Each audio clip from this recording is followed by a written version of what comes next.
30년 동안 기자 생활을 했습니다.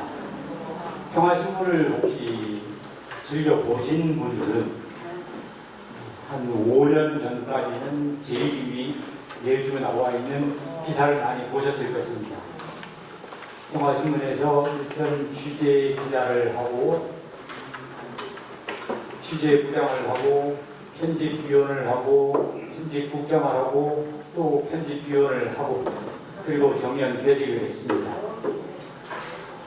그러면서 한편으로는 1990년대 중반부터 물론 그 사이에 텀은 있었습니다만 지금까지 평신도 사도직협의회, 서울대교구 평신도 사도직협의회, 그리고 한국천주교 평신도 사도직협의회, 지금은 평신도 사도직 단체협의회라고 이름을 바꿔서 부르시고 그곳에서 전체적인 횟수로는 30년 가까이 봉사를 했습니다. 말이 봉사지 왔다 갔다 했지요.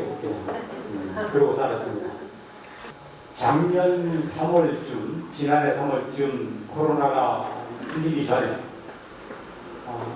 이현주 회장님으로부터 가정선교회 강의를 좀 해달라고 부탁을 받아서 몇 분이 모이지 않은 곳에서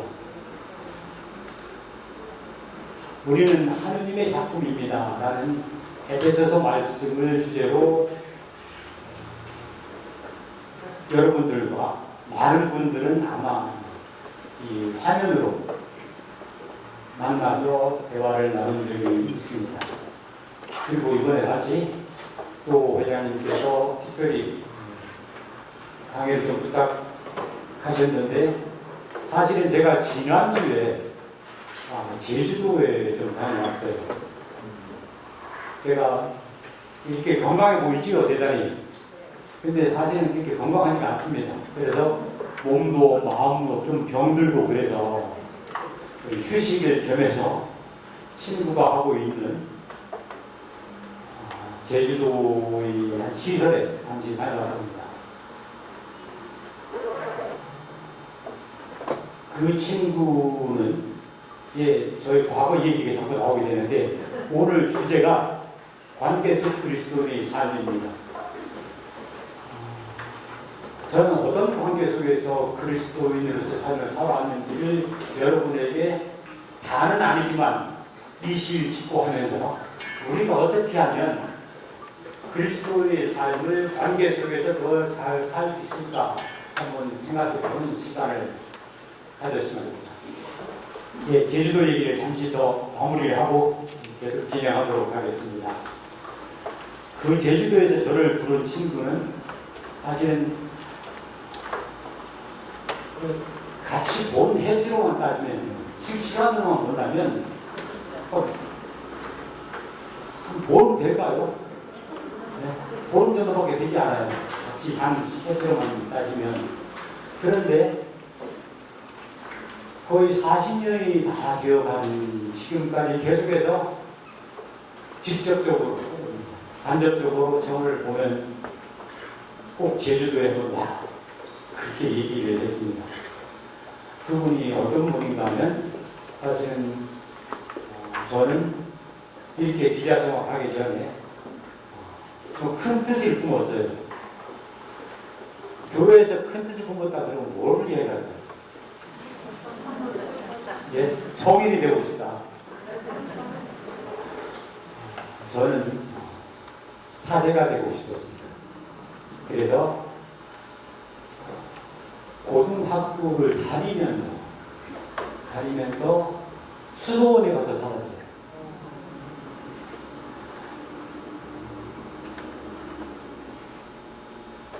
좀 이상하죠? 고등학교를 다니면서 저는 교구신 분이 교구사대가 되고 싶었는데 돌아가신 저희 부친께서 그냥 그대로 표현을 하자면 신부님들 안 계시지요? 교구 신부들을 싸웠다. 그러니 수도회로 가라. 저희 그렇게 얘기해줬어요. 그러고는 또 수도회에 대해서 여러 가지로 얘기를 하시면서 수도회가 대표적인 수도회가 당시에 50년 거의 가까이 됐죠. 50년 전이라면 두 곳이 있었습니다. 가장 대표적인 것이 하나는 분도회, 또 하나는 뭐겠죠? 프란치스코회, 작은 형제회였어요. 그런데 또 돌아가신 제 부친 말씀이 분도회도 썩었다. 그러니 프란치스코회를 가라. 그래서 제가 고등학교 2학년으로 올라가면서 프란치스코 수호회에 들어가서 살았습니다. 학교는 일반 고등학교, 당시 대한민국에서 제일 좋은 고등학교, 최고의 고등학교를 다녔습니다. 그러면서 생활은 어디에서요? 수도원에서. 학교에서는 4학, 5락 뭐 그런 게 있었죠. 지금도 그런 거 비슷한 게 있지요. 그죠? 4시간 자면 대입 합격하고 5시간 자면 떨어진다. 그 50년에도 여전했습니다. 그런데 수도원에서 살면 하루 일과를 제가 간단히 말씀드리면 새벽 5시에 일어납니다. 5시에 일어나서 5시 반이면 성당에 갑니다. 묵상하고 아침 기도와 미사를 하고 다시 묵상합니다. 저는 학생이기 때문에 7시가 되면 식당에 내려와서 밥을 먹고 학교를 갑니다. 학교에 8시간 수업을 하고 오후 한 4시, 5시쯤 되면 이제 집으로 오지요. 어디로? 집이 아니고 수도원이지. 수도원으로 옵니다. 수도원에 들어오면 잠시 쉬었다가 바로 5시 반에 저녁 기도를 함께 마칩니다. 저녁 기도를 마치고 6시에 식사를 하고 나면 1시간 정도는 공동체의 시간이 됩니다. 형제들과 함께 가서 운동을 하든 아니면 무슨 게임을 하든 1시간 동안 같이 지내고 저녁 7시 반 혹은 40분 되면 마지막 끝기도를 마칩니다. 묵주기도와 끝기도를 마치고 나면 8시 반쯤 돼요. 그러면 그때부터는 대침묵을 합니다. 저는 공부할 시간이 그때부터 씻고 나면 이제 9시쯤 되겠죠. 그때부터 공부를 합니다. 다른 친구들은 아침에 눈 뜨면 공부, 학교에 가서 하루 종일 공부해요. 수업을 마치고 집에 가면 4시간 자고 계속 공부를 합니다. 그러니 어떻게 했어요? 수원에서 사는 저는 학교에 사는 친구들을 보면 니들은 지옥에서 사는 거야. 나는 천국에서 산다. 이렇게 생각을 했습니다. 그런데 시간이 지나고 나니까 수도원도 똑같이 사람이 사는 곳이었습니다. 출연을 받는 선배들도 화가 나니까 걸장을 치고 던지고 욕을 하고 수도원도 이렇게 되나? 저는 그러면서 신앙을 주었습니다.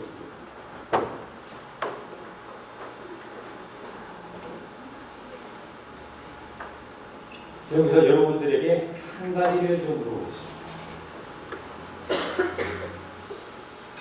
여러분은 왜 가톨릭 신자가 되었습니까? 지금이 아니고 왜 신자가 되신 지 꽤 됐죠, 그죠? 어떤 분들은 유아세례를 받으신 분도 있을 것이고 어떤 분들은 어린이를 받으신 분도 있을 것입니다. 여러 가지 이유가 있겠죠. 마음의 평화를 위해서, 뭔가 위로를 받기 위해서, 아니면 정말로 구원을 얻기 위해서, 죽어서 천당에 가기 위해서, 아니면 거창하게 진리를 찾기 위해서, 여러 가지 있을 겁니다. 저는 왜 가톨릭 신자가 되었을까요? 저는 집에서 억지로 세례를 주었어. 저는 유아 세례를 받았으니까. 근데 거꾸로 한번 물어보겠습니다. 반대로 나는 왜 가톨릭 신자인가? 나는 왜 지금 성당에 다니고 미사 참여하고 신자라는 것을 내세우고 다니는가? 이유가 뭘까요? 처음 세례를 받았을 때, 처음 이끌었을 때의 상황과 같을까요? 다를까요? 여러분들 얘기를 다 드리면 그 듣는 것으로 이 시간 끝나기 때문에 그만두고 제가 드릴 말씀을 드리면 제 경우를 말씀드립니다. 그렇게 해서 고등학교를 마치고 이제 수도자 예비 세티 수도자로서 대학교 신학대학을 갔습니다. 1학년 때에서 같이 수도원에서 같이 대학을 신학교를 다니는 친구들이 있었습니다. 그 친구들 대부분이 지금 사제가 되겠습니까? 안 되겠습니까? 유감스럽게도 안 됐어요. 되신 분도 계십니다. 몇 분 계시지만 대부분이 안 됐습니다. 하루는 그 친구들과 함께 차를 마시면서 얘기를 나눴습니다. 너는 왜 신학교에 왔냐? 너는 왜 가톨릭 신자냐? 같은 말이지. 어떻게 보면. 그랬더니 7, 8명이 모였는데 대부분이 무슨 말을 하는가 하면 뭐라고 대답했을까요?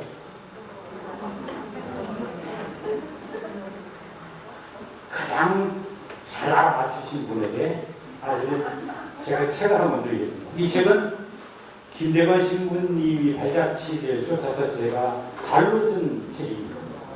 그러니까 나중에 말씀드리고, 자, 거의 대부분이 무슨 말을 하냐면 천당 가려고 왔다. 이 말이 틀릴까요? 맞을까요? 맞습니까? 틀려요? 맞지요? 여러분 천당 가기 위해서 성당에 다니지 않습니까? 맞습니다. 그런데 천당 가기 위해서 성당에 다닌다고 생각하면 뭔가 좀 캥기는 게 있어요. 네? 그렇지 않을까요? 우리 선조들, 우리 자랑스러운 선조를 가진 후손들 아닙니까? 신앙의 선조를 가진. 그런데 우리 신앙의 첫 선조들이 죽어서 천당 가기 위해서 내가 가톨릭 교회를 믿는다 하고 얘기를 했을 때 반대하는 사람들이 가운데 이런 분들이 있었습니다. 더 정확한 표현은 아닙니다. 이런 뉘앙스예요. 저는 뭐 호다닥들 봐요. 지 죽어서 천당 가기 위해서 부모님 윗배도 던져버리고 형제도 모른 척하고 인간이 아니구나. 그렇게 반대하는 사람이 있었습니다. 우리가 잘 새겨드려요. 이제 한번 다시 한번 생각해 봅시다. 나는 왜 가톨릭 신자인가? 천당 가기 위해서인가?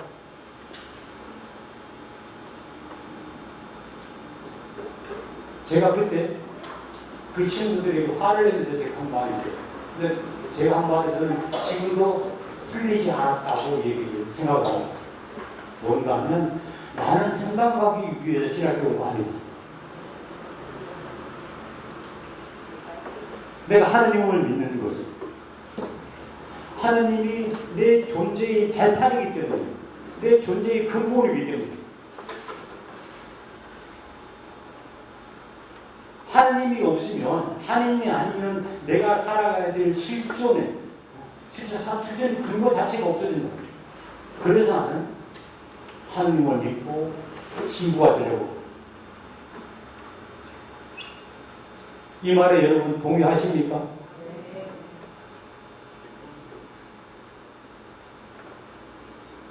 그리고 신학교에서 공부를 했습니다.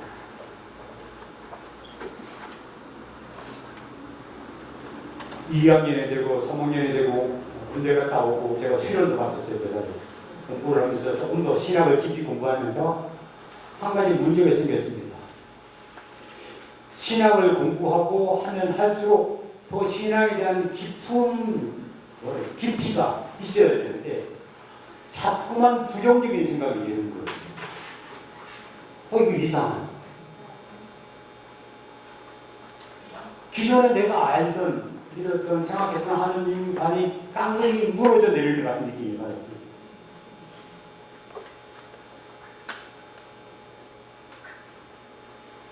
그러던 어느 날이었어요.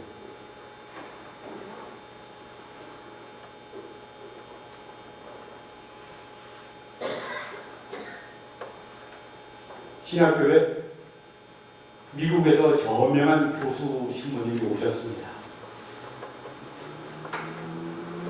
그 신부님이 오셔서 강의를 하시는데 딱 저의 뇌리에 꽂히는 말씀이 하나 있었습니다. 비슷한 표현을 드리자면 그 신부님은 그때 책이 아니었어요. 이 책을 읽어보면서 여기에 뭐라고 적혀 있습니까? 여러분들은 무엇을 보고 계십니까? 저거 이창훈 기자가 발로 쓴 성김대건 신부 책을 보고 있다. 그런데 이 책 뒤쪽에 뭐가 있는지 아십니까, 여러분? 모르지요. 그분이 그런 다음에 이런 말씀을 하셨습니다. 우리는 하느님에 대해서 잘 모르면서 이 앞만 보고 전부 다 그것이 하느님이라고만 생각합니다. 하느님은 우리보다 훨씬 더 크신 분이시다. 충격이었습니다. 저에게. 그러고 나니까 하느님에 대해서 다시 한번 생각하게 됐습니다. 이게 무슨 그림인지 아세요? 이거 보면 1달러짜리 미국 지폐의 뒷면에 이 그림이 나왔습니다.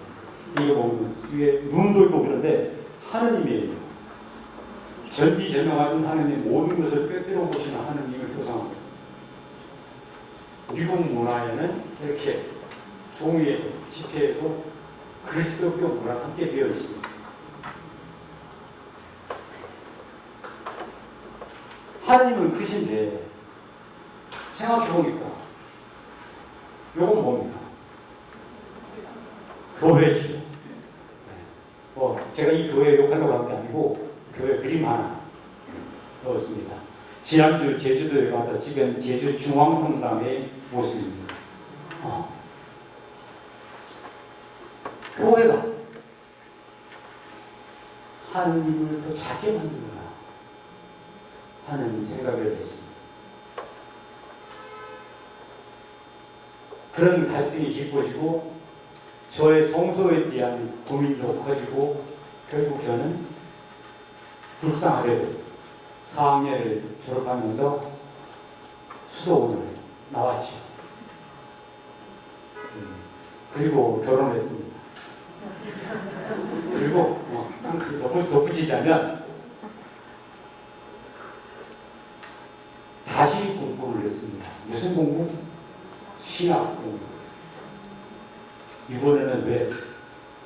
비록 제가 수도원은 나왔지만 사대의 길은 버렸지만 하느님을 향해 가는 길은 똑같아, 다르지 않다. 저는 이제 평신도로서 함께 향하는 길을 간다. 그리고 그 친구에게 이렇게 말했습니다. 그 친구는 사리가 됐어요. 너와 나는 길이 다르지만 내가 이 길을 간다. 잘 갈 수 있도록 함께 기도했습니다.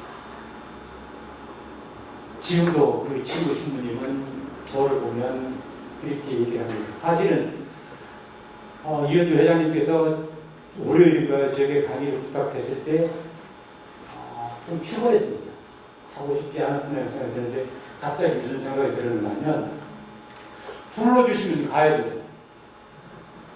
왜냐하면 제가 가고자 했던 길이 사제로서 살아가는 길, 수호자로서 살아가는 길이 아니라 세속에 몸담고 있는 평신도로서 살아가는 길을 가고자 했던 길이고 그것을 위해서 3년 동안 가장이 직업도 없이 아들을 2달은 이모집에, 2달은 큰어머니 집에, 2달은 외할머니 집에 이렇게 맡기면서 공부를 했는데 공부한 소득도 아무것도 없고 그렇지만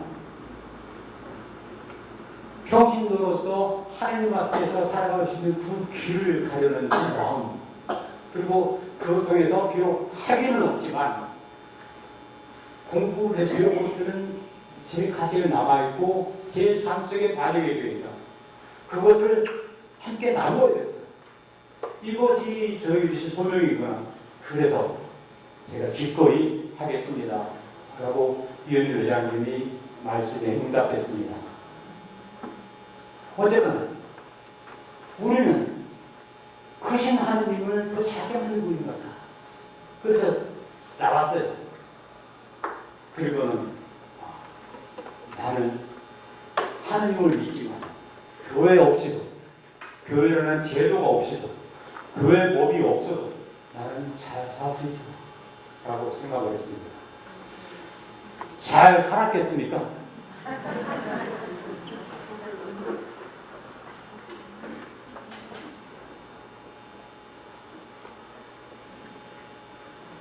그런데 나와서 살아보니 아니었어요. 보십시오. 교만, 인색, 시기, 나태, 분노, 운욕, 탐욕, 이게 7계종이라고 얘기를 하죠. 뭔가 죄의 뿌리가 되는 요것들이 스멀스멀 저한테 다 기어붙는 거예요. 저는 제가 생각하는 것 이상으로 약했습니다. 저는 부족한 인간이었습니다.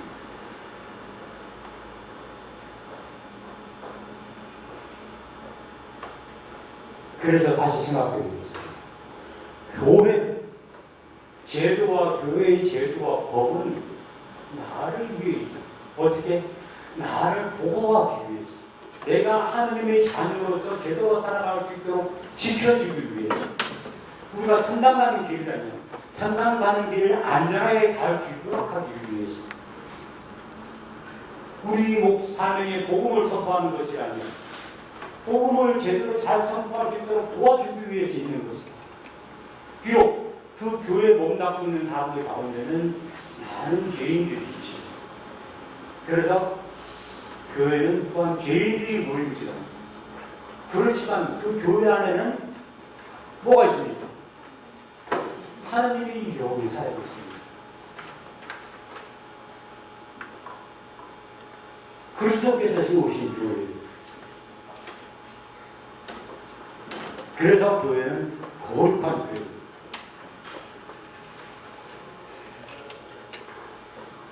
여러분, 성사라는 말씀 들어보시죠. 성사 잘 알죠? 그죠? 근데 성사가 뭡니까? 성사. 얘기하시는 분에게 정말 제 이 책 한번 드리겠습니다. 이게 그냥 책 팔는 건 아니고, 성사가 무엇인지 딱 쉽게 얘기하셨습니다. 예.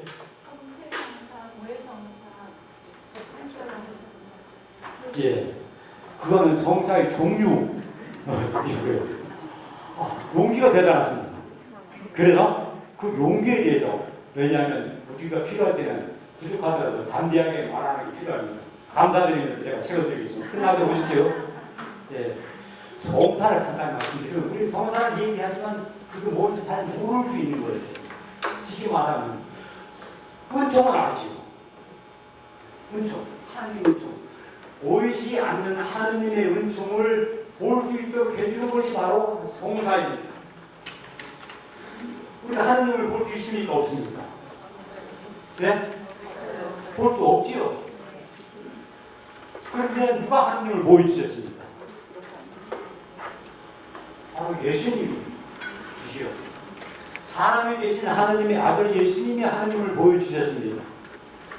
그래서 우리는 예수님을 통해서 하느님이 어떤 분이신지를 압니다. 그지요? 하느님을 은총 공헌을 그러면 하느님을 보이신 은총이 하느님을 보이지 않는 하느님 은총을 볼 수 있게 해주시면 누구예요? 예수님입니다. 그지요? 그래서 예수님을 하느님의 성사라고 얘기를 합니다. 혹은 원성사라고 얘기합니다. 원래의 바탕이 되는 성사. 교회는 뭡니까? 비록 죄 많은 사람들, 우리같이 부족한 사람들로 이루어진 모임이 교회이지만 이 교회는 또한 그리스도의 모습을 보여줍니다. 하느님의 은총 덩어리인 예수님, 은총 자체인 예수님을 누가 보여줘요? 교회가 무엇을 통해서? 성사를 통해서. 어떤 성사를 통해서? 말씀하신 것처럼 성체 성사를 통해서, 고해 성사를 통해서, 7가지 성사를 통해서 보여주시는 거예요. 특별히 오늘 이 자리는 성가령 영성에 관한 기죠. 성가령 영성을 위한 기존 자리니까 한 가지 성사에 대해서 여러분들과 더 나누고 싶습니다. 뭔가 하면 혼인성사. 혼인성사가 뭡니까?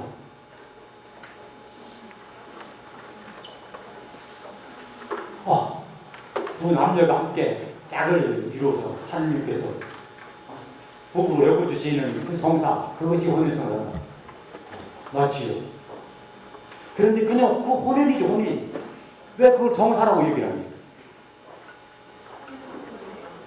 네? 성가정으로 살아가게끔.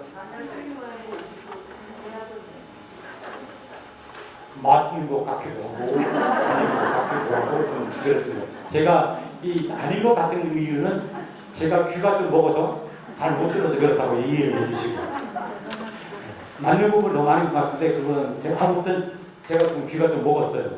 그러니까 그런 점도 이해를 해주시고, 그냥 말씀드리면, 왜 혼인성사라고 하는가 하면, 신자들끼리의 맞는 혼인은 성사혼인이라고 그러지요. 신자와 신자 아닌 사람들이 혼인을 뭐라 그래요? 관면혼 그러잖아요. 관면혼과 성사혼의 차이가 뭡니까? 성사혼은 서로가 성사 맺어졌다는 거예요. 그리고 무슨 말인가 하면 부부는 부부에 대해서 상대방 배우자에 대해서 성사라는 거예요. 이 말은 무슨 말인가 하면 부부는 배우자에 대해서 하느님을 드러내준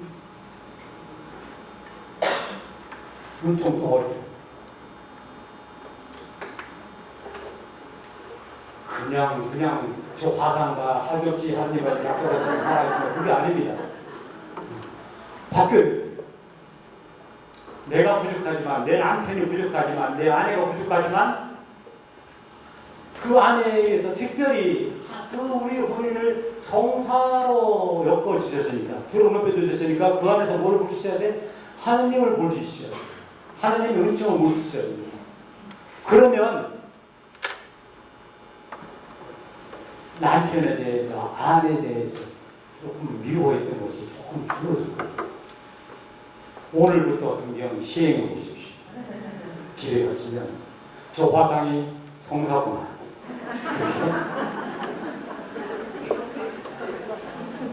주연.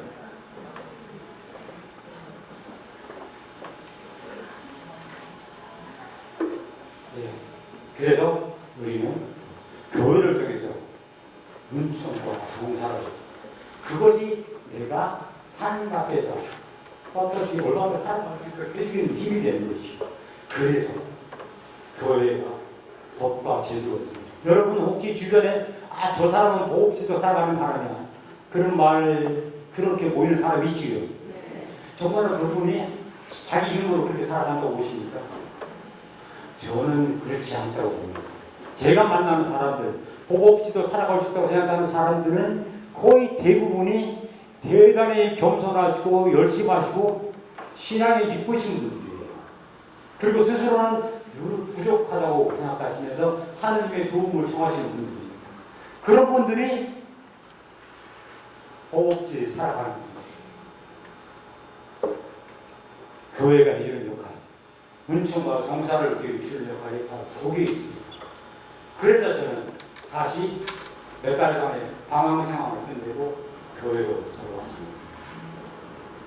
앞이가 좀 바뀌었습니다만 거기 돌아와서 다시 신학을 더 공부하는 거죠. 결혼한 상황에서, 아이도 하나 있는 상황에서, 월급 25만 원 아내가 받는 25만 원 월급 받으면서 그렇게 대학원 생활을 했습니다. 그리고 대학원을 마치면서 논문도 쓰지 못했는데 먹고 살 길, 목구멍이 부어쳐서 길을 찾다 보니까 평화신문에 들어가게 됐고, 거기에서 저는 제 길을, 이것이 주님께서 제게 주신 기름을 하고 생각해서 30년을 살았습니다. 이제 영성의 오늘 보니까 성가는 영성이에요. 영성이 뭐? 영성에 대해서 많은 얘기를 할 수 있습니다. 여러 가지입니다. 어떤 사람들은 좀 유식하게 그냥 글자 그대로 책에 나오는 데라면 어떤 행동이나 행위를 유발하는 태도, 정신, 뭐 그런 걸 영성이라고 해요. 하나님과의 관계, 하나님 향한 나의 마음, 뭐 그런 것도 영성이라고 얘기하는데, 저는 간단하게 영성은 무엇인가 얘기하면 이렇게 생각합니다. 영성은 삶의 향기다. 콩 심은 데 콩나고, 팥 심은 데 팥나무. 똥찌개를 지고 가는 사람 앞에서 향기로운 냄새를 맡을 수 없다. 그것도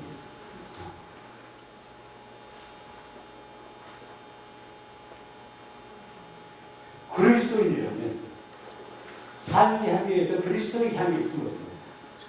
예수님께서 가르치시는 하나님의 향기를 품어야 됩니다.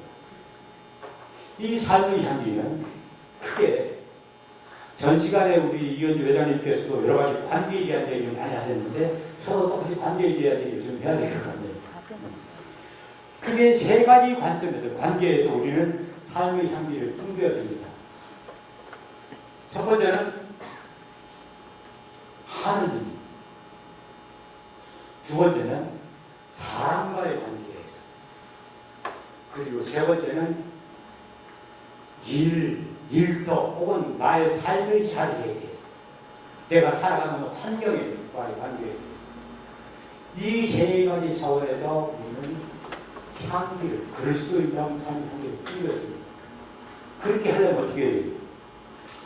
하나님과의 관계, 사람과의 관계, 일과 일터와 직장과의 나의 삶의 자리와의 관계가 어떻게 돼야 돼요? 올바로 정립이 돼야 됩니다. 제대로 관계를 맺어야 됩니다. 그렇지 않을 경우에는 그 관계를 어떻게 해요? 회복해야 됩니다. 여기에 대해서 일단 좀 말씀드리려고 합니다. 하나님과의 관계 회복. 하나님과의 관계 회복에서 무엇보다도 중요한 것은 회심입니다. 회심이라고 하면 어떻게 하죠? 내가 잘못 살았습니다. 괜찮아 살았습니다. 이거 회개하고 다시 돌아가겠습니다. 이것이 회심인가요? 하나님과의 관계에서 회심은, 이것도 아름다운 소리가 들리네요. 나중에 드릴게요. 회심은 그것도 필요하지만 무엇보다도 필요한 것은 뭐냐면, 내가 제대로 된 하나님관을 가지고 있는가 하는 것입니다. 혹시 제가 지난해에도 비슷한 말씀을 드리거든요. 혹시 나는 자판기 같은 하나님을 바라보는 있는 거 아닌가? 내가 원하는 대로 해주시는 하나님. 혹시 또 나는 시계공 같은 하나님을 바라는 건 아닌가? 시계공은 시계 다 쉬려고 하면 그 다음에 건드리지 않아요. 시계 주원자 가져고 받으니까 아무런. 아니면 나는 도로교통법을 위반하는지 안 하는지 잘 주시하는 경찰 같은 하나님을 나는 생각하고 있는 거 아닌가. 그러니까 죄를 지어서 무서워서 벌을 받을까봐 질서를 지키는 그런 하나님만을 갖고 있는 겁니다. 혹은 또 뷔페 하나님, 뷔페가 뭡니까? 잔뜩 사라져 있죠. 그 중에 내가 골라서 하는 거예요. 내 취향대로. 이렇게 하나님은 내 취향대로 하는 것이 아니더라고요. 이런 하나님을 가지고 있다면 바꿔야 됩니다. 그럼 어떤 하나님인가? 어떤 하나님이 제대로 된 하나님입니까? 천주교회에서 반드시 믿어야 할 4개 교리가 있습니다. 4개 교리. 여러분 다 아시지요? 첫 번째는 뭡니까? 다 아신다고 생각하고. 천주 존재. 그 손 안 드셔도 돼요. 하나님이 계신다는 믿어야 돼요. 두 번째는 그 하나님이 어떤 하나님이신가? 삼위일체이지요. 세 번째는 하나님이 사람이 되시어 우리를 구원하러 원하셨다. 강생무속. 네 번째는 상선불락입니다. 이게 다시죠. 자, 우리가 믿는 하느님은 삼위일체이신 하느님입니다. 그런데 중요한 것은 삼위일체이신 하느님, 우리 매일같이 고백을 하죠. 그죠? 성부와 성자와 성령의 이름으로 하며. 아침부터 저녁까지 저는 한 20번 이상 하는 것 같아요. 자기 전까지 최소. 그런데 중요한 것은 이 하느님이 나와 무슨 상관입니까? 최근에 노란 마스크 쓰고 계신 자매님. 그 하느님은 자매님에게 어떤 분이십니까?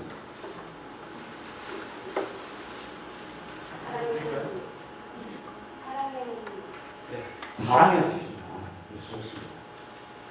구협회 자매님. 큰 소리로 뒷분들 계시니까. 자비의 하나님, 그렇죠. 뭐라고 하시면 사랑의 하나님, 믿음의 하나님, 온유의 하나님, 자비의 하나님. 그 무슨 노래 가사 같은 것이죠. 그런데 삼위일체이신 하나님이 하시는 삼위이신 하나님이 사랑의 친구로 하나가 되신 하나님. 그 하나님이 나와 무슨 상관이 있는데 우리는 그 삼위이신 하나님은 아버지 하나님, 아들 하나님, 성령 하나님이라고 얘기합니다. 그지요? 아버지 하나님은 어떤 분이신가? 하늘에 계신 우리 아버지입니다. 우리 위에 계시는 아버지입니다. 우리 위에서 아무것도 하지 않으시나요?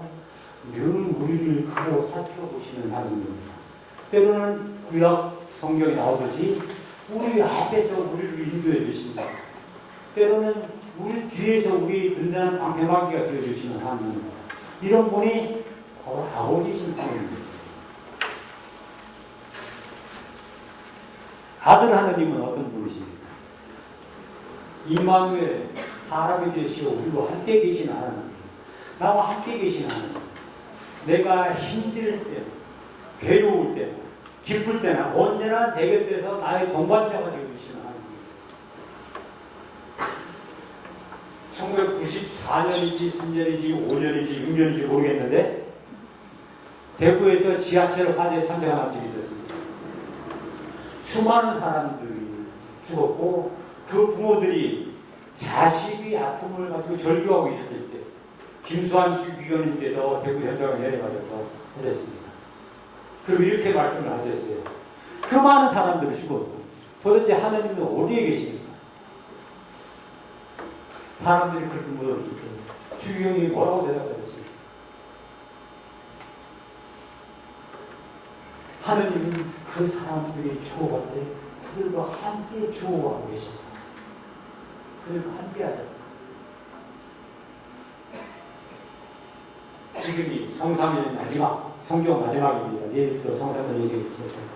바로 우리와 함께 하시는 하느님, 예수님 아들이신 하느님께서 우리를 위해서 무엇하고 계시는지 우리와 함께 깊이 생각할 때, 묵상할 때라고 생각합니다.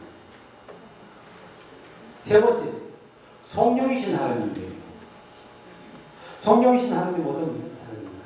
성령은 여러분들은 성령께서 거처하시는 궁전이라고 바로 사도는 얘기했습니다. 성령은 어떤 분이세요? 우리 안에서 활동하시는 하나님. 자, 하나님께서 이렇게 우리 위에서, 우리 앞뒤에서, 나와 내 곁에서, 내 안에서 활동하시는 내가 힘을 내야 되니까 내지 말아야 됩니다. 낼 수밖에 없어요. 하나님과의 관계를 결국하기 위해서는 바로 이 하나님께 돌아가야 돼요. 그 다음에 필요한 것은 뭐냐면 이런 하나님을 나는 끝까지 믿어요. 무슨 일이 있어? 내 앞에 죽음이 닥치더라도 그 하나님이 나를 사랑하신다는 것, 나와 함께 하신다는 것, 내 안에 활동하신다는 것을 내가 믿어야 합니다.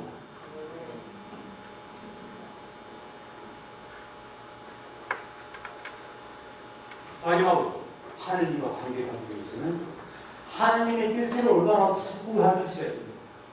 그렇게 하기 위해서 뭐가 필요해요? 기도입니다. 기도는 내가 뭐를 해달라고 정하는 것이 아닙니다. 하나님의 뜻이 그 뜻을 이룰 수 있도록 하나님과 대화를 통해서 하나님이 원하시는 것이 무엇인지를 찾아냅니다. 기도하고 성찰하는 삶이 바로 그런 삶입니다. 회심과 믿음과 기도, 성찰 이것이 하나님과의 관계라고 그것이 대단히 중요합니다. 사람과의 관계를 필요합니다.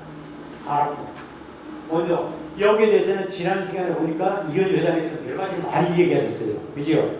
이웃과의 관계, 무슨 관계? 화해해야죠. 화해를 하려면 내가 부족한 것, 잘못된 걸 인정을 해야 됩니다.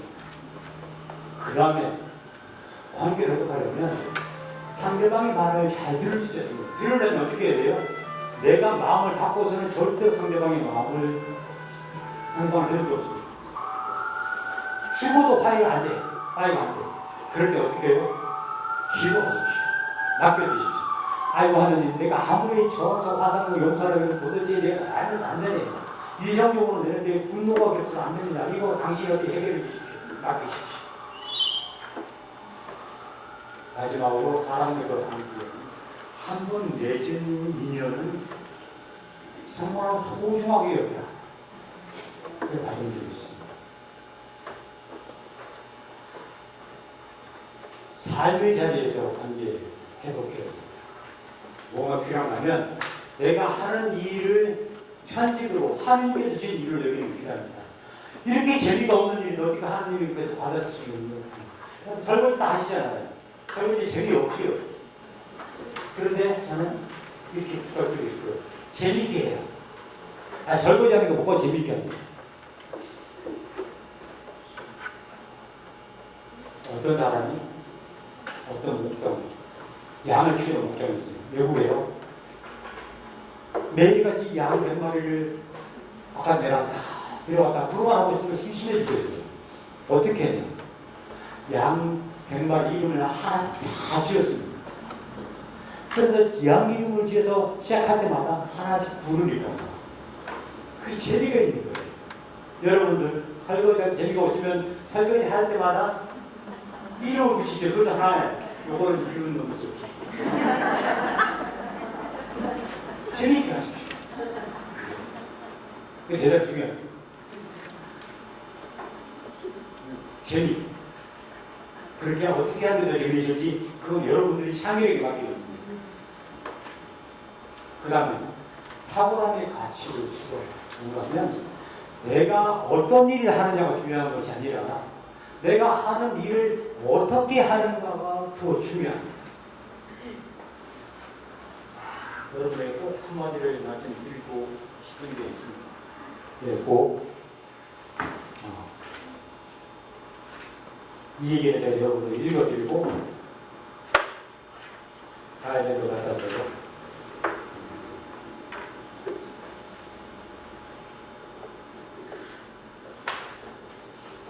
당신의 운명이 거리 청소원의 운명이라면 나가서 미켈란젤로가 그림을 그리듯이 거리를 청소하십시오.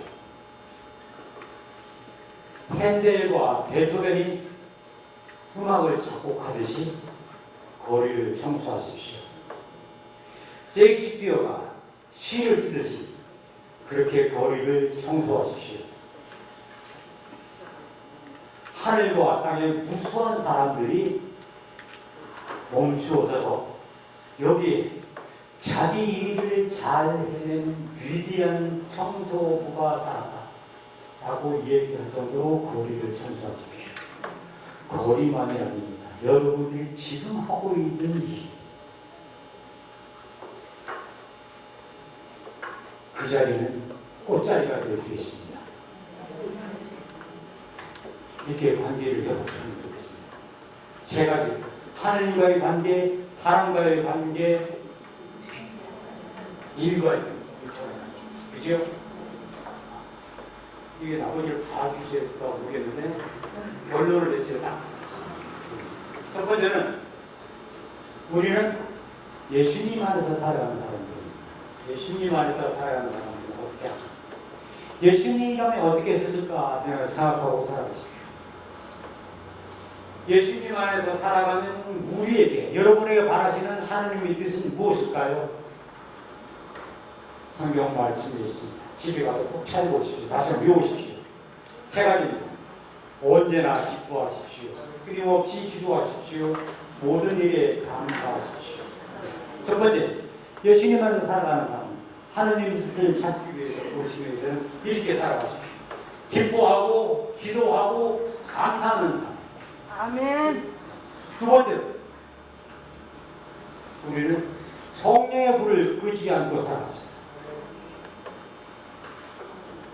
성령의 은사를 청하고 성령의 열매를 맺으십시오. 성령의 은사 7가지 은사 다 있죠. 지혜, 지식, 의견, 굳셈, 통달, 효경, 경외. 성령의 열매 9가지가 있습니다. 사랑과 기쁨과 평화와 인내와 호의와 선의와 성실과 온유와 절제라는 갈라디아서 5장 22절에 나오는 성령 열매입니다. 저는 참고로 매일같이 묵주기를 마치는데 특별히 영광의 신비 3단을 하게 되면 예수님께서 성령을 보내주신 부탁할 때는 꼭 이 기도를 함께 마칩니다. 저에게 성령 치료의 은사를 주시오. 제가 바르게 판단하고 분별할 수 있도록 해주십시오. 저에게 성령의 열매를 주시오. 저의 삶이 사랑과 기쁨과 평화와 인내와 선의와 호의와 온유와 절제의 열매로 살아갈 수 있도록 해주시오. 여러분도 영광의 기도, 영광의 신이 산다는 할 때는 그런 기도 한 번쯤 하고 넘어가시면 좋겠어요. 마지막, 세 번째.